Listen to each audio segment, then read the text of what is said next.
Hello, I'm Carl Seidel, host of The People's View. The People's View is a show sponsored by the Nashua Republican City Committee. The committee meets every second Thursday at the Crown Plaza. And if you want to contact us, we have a website, nashuagop.org. And at the end of the show, you'll see some contact phone numbers or email addresses that you may want to send us your comments and recommendations. Thank you for listening in.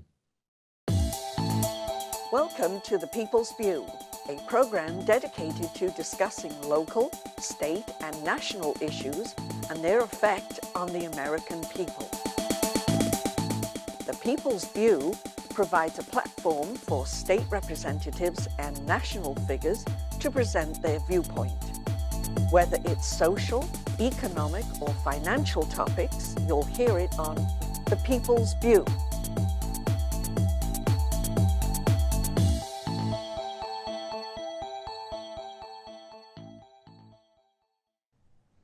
Hello, I'm Carl Seidel, and tonight our guest is Kevin Avard. The Honorable Kevin Avard, I should say, as you were representative in 2010 and 11. Yeah, I followed your leadership. Oh, very good. That's right. And now you're going up for another step. You want to go to be a senator from, I guess it's the District 14? 12. 12, I'm sorry, Yeah. 12. District 12, and it's basically, I believe, Ward 1 and 2, 5. Right. And Hollis, Ringe, and there's another one out there. Brookline. Brookline. Mm-hmm. And so it's a pretty good sized area. Yeah, it's a good sized area. There's a lot of people you got to go see. Yeah. It's a little bit bigger than just Ward 1. Yeah. I got to get out there and start shaking hands and kissing babies, I guess. Well, what made you decide to go for Senate? It's a big job. It's a lot of responsibility, and you're still working. Yeah, well, it is, and I'm in a position where I can do that. I did talk with Senator Luther before I made the decision, and I talked with Jack Flanagan, make sure that they had the first right of passage because they're already in a position to, you know, they could have done it. And they both said, you know, they're not going to, at this time, they can't do it.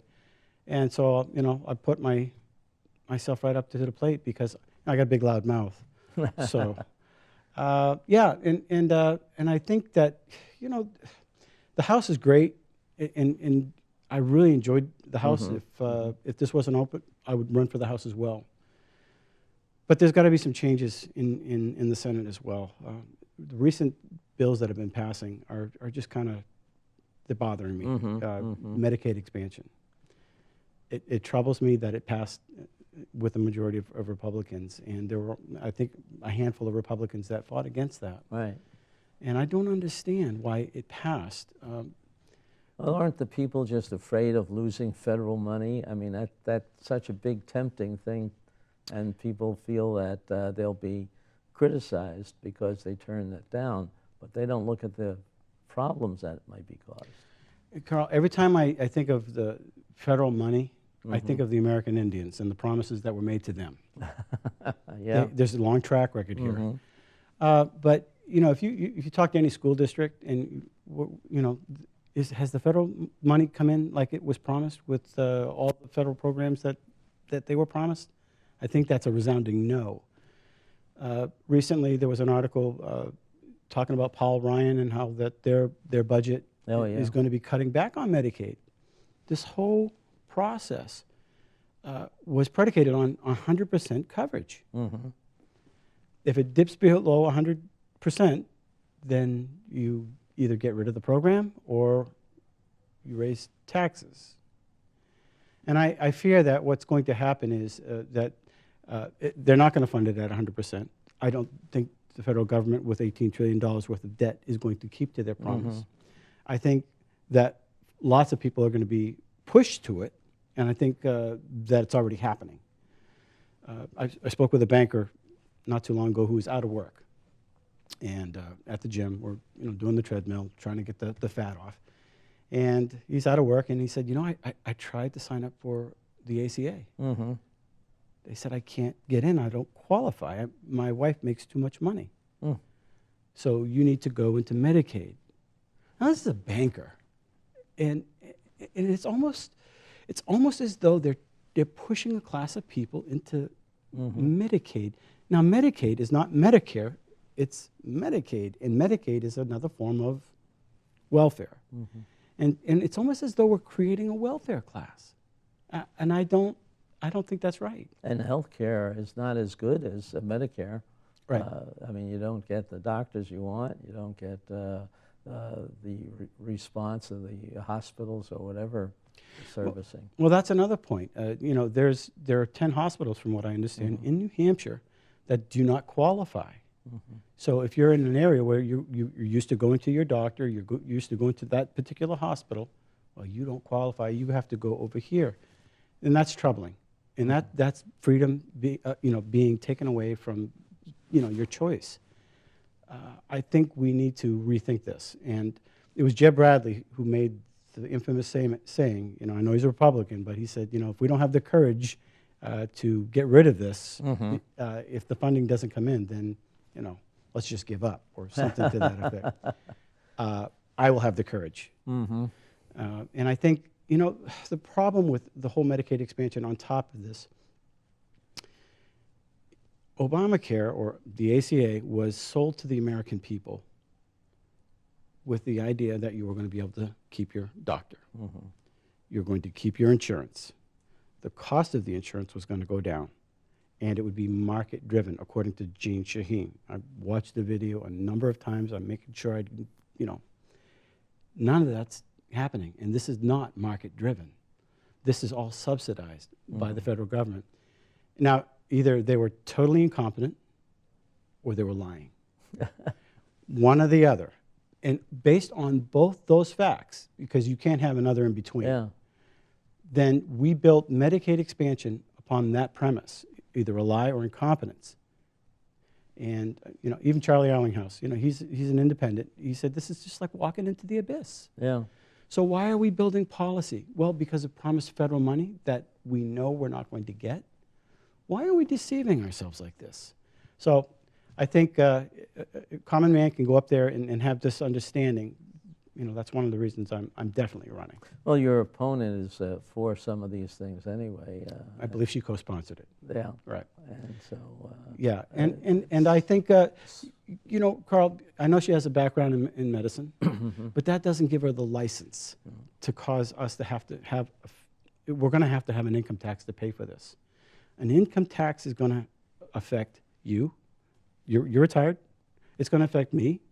I'm still a working person, and I've got a small business. The small businesses are going to be hurt the most. Carl, I talk to them all the time. Yeah. I talk to people every day. I have a small carpet cleaning business, and plus I do some other things on the side. I'm in people's homes. I'm talking to mom. I'm talking to grandma. I'm talking to Joe the plumber. And people are worried. They're angry. They're confused. And there's no hope in sight. And when I talked to them, and I said, look, I'm running. I'm going to try to fix this mess. We need more people like us. We need more carpenters in there. We don't need more attorneys or, sorry. But anyway. Yeah. So that's, it's a hot issue because people are really, I know they're hurting. I know. You're in contact with all these people, so you're getting the feedback straight from the horse's mouth, more or less, on all these programs. Everywhere. I mean, you're worried about the taxes. You're worried about the infrastructure. Looks like we're going to be putting in a gas tax. And, I don't know how you feel about that. It started in the Senate this time, but it was something that I know, being on the Public Works Committee when I served, that was been talked for the last 6 years. You can justify it, but I don't think you can justify it now. We're not recovered yet. We got to do something to build the economy. Right. I've heard rumors from 4 cents to 22 cents, and even anywhere in between. I remember when we were up at the Capitol, I remember the Speaker O'Brien was talking about a 5 cents rebate. Let's cut it back just to help the people and help the economy. And that's right thinking. I think on that particular part, it was kind of short term because we wanted to help people, to energize the economy. But you sat on that committee, and one of the things that I've discovered is that we got some laws in place that the money that are already allocated for the highways and for the bridges is not necessarily going there. Yeah, there's about 25% that's been taken off by Department of Safety and Justice. That supposedly is for their effort on handling the state police and handling the people who have speeding tickets. Right, and I understand that the state police obviously need to have their, but there still needs to be, there's some room in there. Well, I think this new increase, if it goes through, is says that all the money goes to infrastructure. Right. That's If a it goes there, I mean, that's one thing, but I'd say let's look at it a little bit more, because I think every time you do this, it has a little slush fund effect to it. And it shouldn't be that way. We should go back to, well, wait a minute. We had the tolls for a reason. That's supposed to go to the highways. And is it all going there? Mm-hmm, mm-hmm. I don't know. So I think a little more accountability and reinforcement of what we already have on the books. Do you have any ideas which committee you'd like to serve on if you get elected? The Justice Committee. Well, that's some other part that you're interested in. And tell us about that. Well, as you know, I have a show called Speak Up. Right. And I also sat on the Redress of Grievance Committee. And, you know, we've heard a lot of people saying, well, the committee was worthless. There's no teeth in it. But the problem with that is it made me a believer. It made me a believer that there's something wrong in the system. Mm-hmm. And I'm comforted to know that you've actually listened to a lot of these people that have come to you. They've showed you the documentation. Oh, yeah. They've showed you how they've fallen through the cracks. And I've kind of picked up where you left off, and where the committee, after they got rid of the committee, I opened up the Center for Redress of Grievances. Mm-hmm. And I've been flooded. I've been flooded with people that you know, they've got boxes and boxes of evidence showing how that their civil rights are being violated. And I don't hear that in the Senate. I hear it in of course, you know, you got the Danitzes, and you got the people talking about the Constitution, yay, you know, in the House, and that's great. Mm-hmm. I don't hear it too much in the Senate. And we're looking at a wide area of areas where people are hurting. It's not just the family court. We have people like Jeff Frost. He's still fighting. Jeff Frost was a victim of overreach of the Attorney General's office at the time. I believe it was Delaney. And Richard Head came to our committee and said that, well, we misinterpreted the law.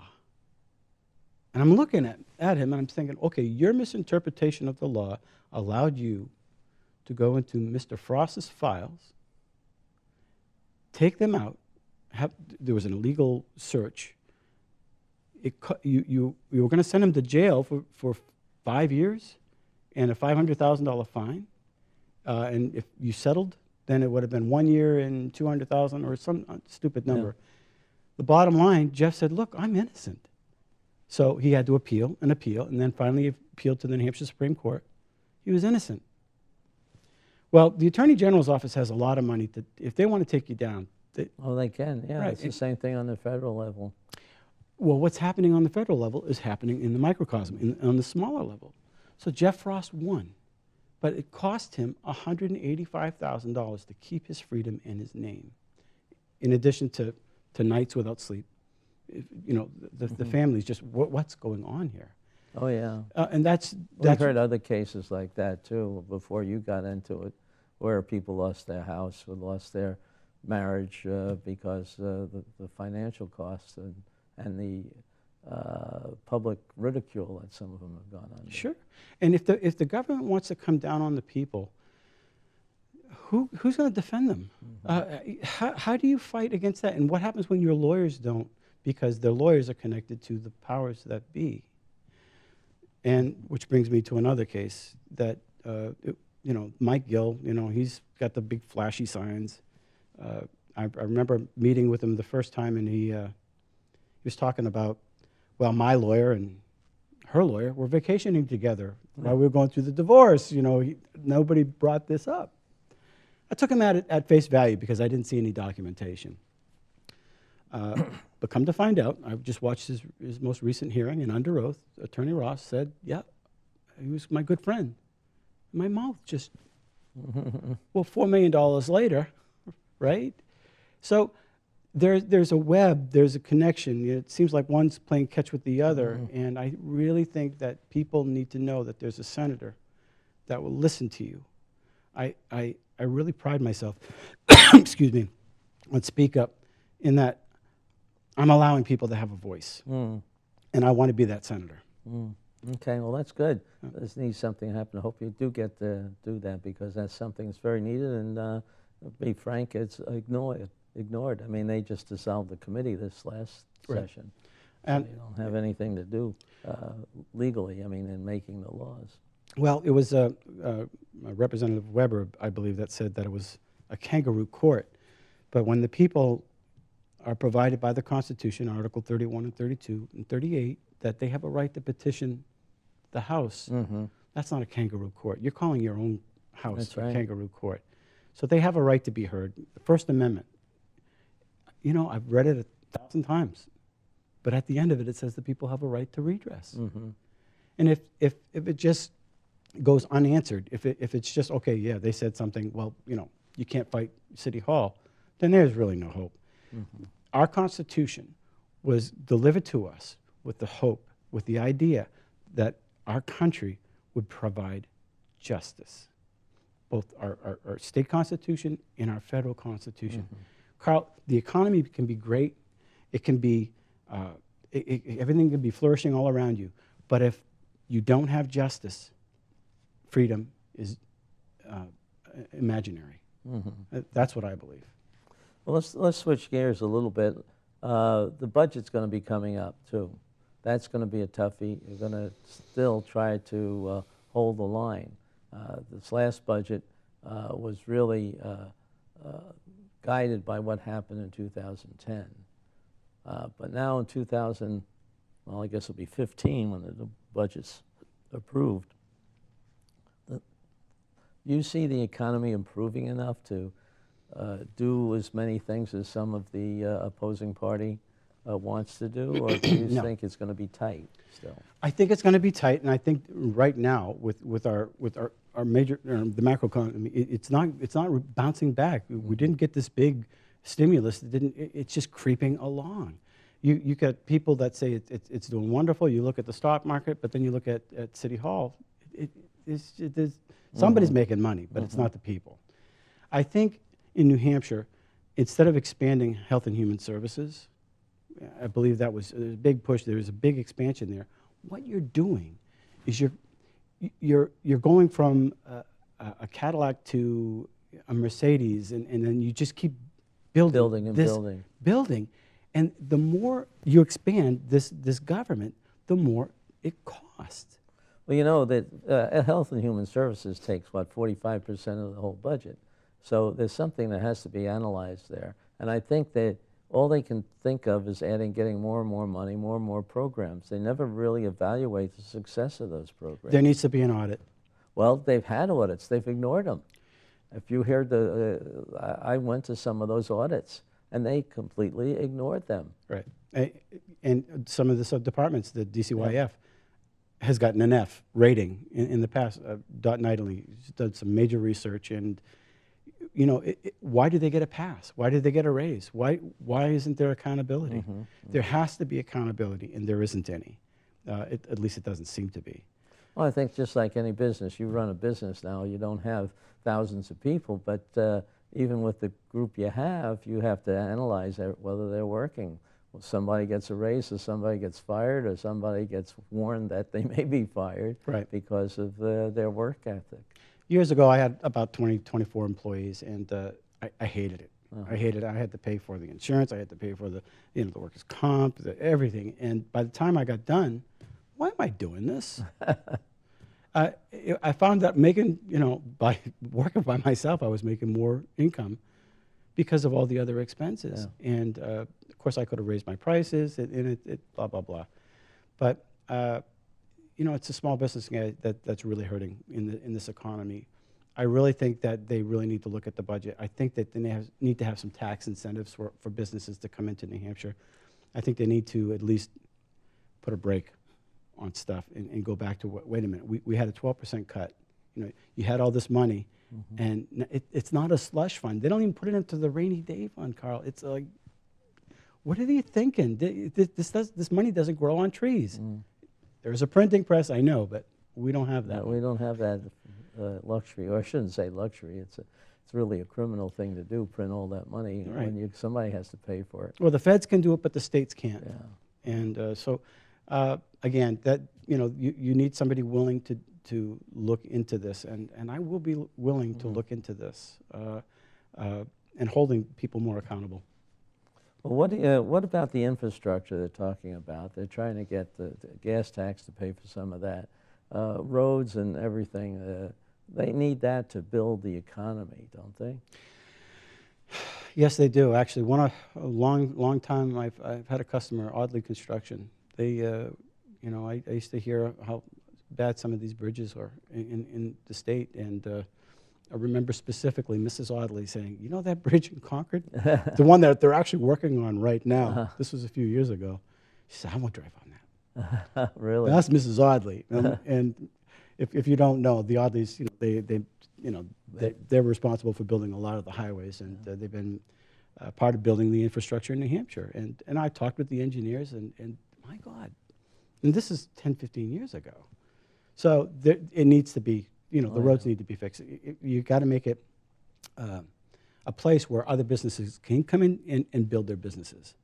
But it's got to be tax friendly, and we got to cut down the energy costs. We got to, this Northern Pass thing. I know it's a tough thing, but we got to figure out a solution for that. Yeah. I think that issue as well, because if the national grid goes down, we need another source of energy, and I think we're not. Well, they're pushing to have PSNH get rid of their coal-fired plant now. You think that's a good idea? No, no, no. You need to have as many sources as you can. If you can get that, the Northern Pass worked out, if you can get it to where the landowners can work with them, there's got to be a solution. Maybe make it go down the highway, or come up with something that it's pleasant to the eye and to the wallet at the same time. No, we need more resources and use a little bit of everything. That's my opinion. I think we shoot ourselves in the foot if we cut off another resource, especially now. Whatever's going on in the world, we've got to protect our own first. We've got to make sure that our back isn't against the wall. So, well, what about railroads? You think that's an effective thing for the developing by the state? It's a lot of money. It's a lot of money, and that's a hot potato, isn't it? Yeah. I think that how's Amtrak doing? Not very well. That's but right. They're trying to expand it in Maine again, and right now they're using funds from other different, air improvement or whatever it is. If you can show me one plan that's actually working, then I'd say, you know what, you got an idea. You've worked out the bugs, but right now it seems that it's another thing to subsidize. And I think it was Ronald Reagan or somebody like him that said, the more that you subsidize, the more you increase. Yeah. That you don't necessarily solve the problem. So show me a plan that works. Well, I've got an open mind. it. They've still been studying it before I was up there, and now they're still studying it. So, what are your thoughts? I mean, I think that first of all, you can't do the whole thing at once. That's I don't know how anybody could think of even justifying building the railroad all the way to Concord right away. But if they wanted to, I'd bring them into the southern part of Nashua. And let it sit right there. Yeah, and see how that goes for a couple of years. Now, if that happens, where are people going to park? They're going to go to this park and ride and go there. And Right. I thought they were talking about bringing it to Burlington, or having a stop there. Is it Burlington? What's the next town over that starts with a B? No, that's there were 3 stops. I mean, they have it into Lowell, and the next one would be up in Tingsboro, Pheasant Lane Mall area, and then it goes. They want to have one downtown Nashua. That I'm not too sure So, you know, the whole state's going to pay for us to have a little commute? I don't know, are people going to drive down? I'm not sure how that's going to Yeah, work. that's what they were planning on doing. And where's the money going to come from? Yeah, I don't know. I mean, the minimum they're talking is $100 million. So. And so are we going to bond that too? Yeah. We got to stop getting in debt. You know, we have, you know, the $85 million that Maggie Hassan was planning on with the casinos didn't happen. It wasn't a good idea. Well, what's happening with gambling? I mean, that's a Senate bill now. The House bill didn't survive. Now the Senate bill says you can build 2. I don't know if that's going to help at all or not. I've got mixed feelings about that. I think that if you want to have a casino, make it legal for everybody, or don't, you know, don't make just two winners in this process.